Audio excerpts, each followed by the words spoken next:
7 years ago, I saw the speech of Meg Jay on TED Talk. It really encouraged me a lot.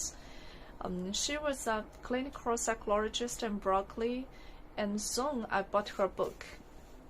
It was right over here.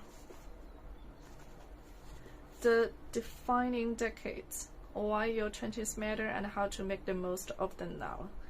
And here's some ideas that I wanted to share with you. There were some questions here. Why does being the cleverest species in this blue planet entail us knowing little things about psychology? When I was in my 20s, work happened later, marriage happened later, kids happened later, even death happened later.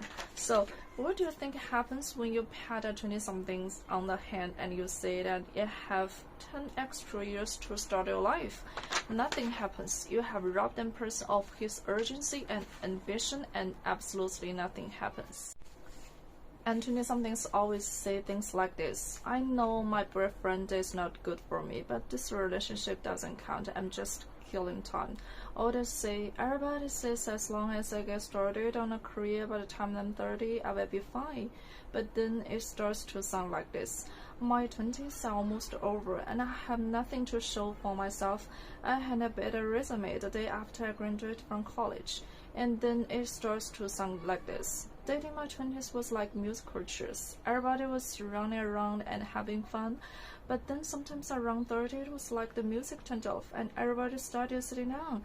I didn't want to be the only one left standing up, so sometimes I think I married my husband because he was the closest chair to me and 30.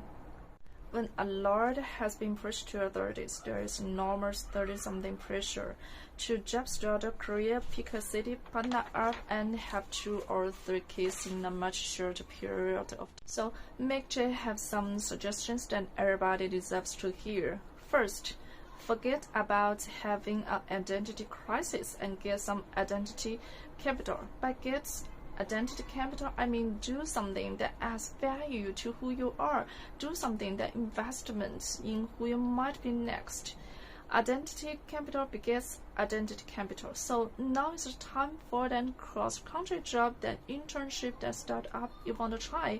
I'm not discounting 20-something exploration here, but I am discounting exploration that's not supposed to count, which, by the way, is not exploration, that's procrastination. Second, that the Auburn tribe is overrated.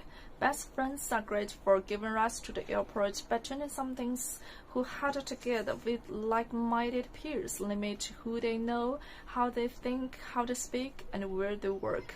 The new piece of capital, the new person to date, almost always comes from outside the inner circle. New things come from what we call our weak ties, our friends of friends of friends. So reaching out to your neighbor's boss is how you get an unposted job. It's not cheating, it's a science of how information spreads. Last but not least, the best time to work on marriage is before you have one, and that means being as intentional with love as you are with work. Pick your family is about consciously choosing who and what you want rather than just make it work or killing time with whoever happens to be choosing. 20-somethings are like your place, just leaving LAX bound for somewhere best. Right after takeoff, a slight changing course is the difference between landing Alaska or Fiji. Likewise, one good conversation, one good break can have an enormous impact across years and even generations to come. 30 is not the new 20, so claim your adulthood, get some identity capital, use your weak ties, pick your family. Don't be defined by what you didn't know or didn't do. You are deciding your life right now.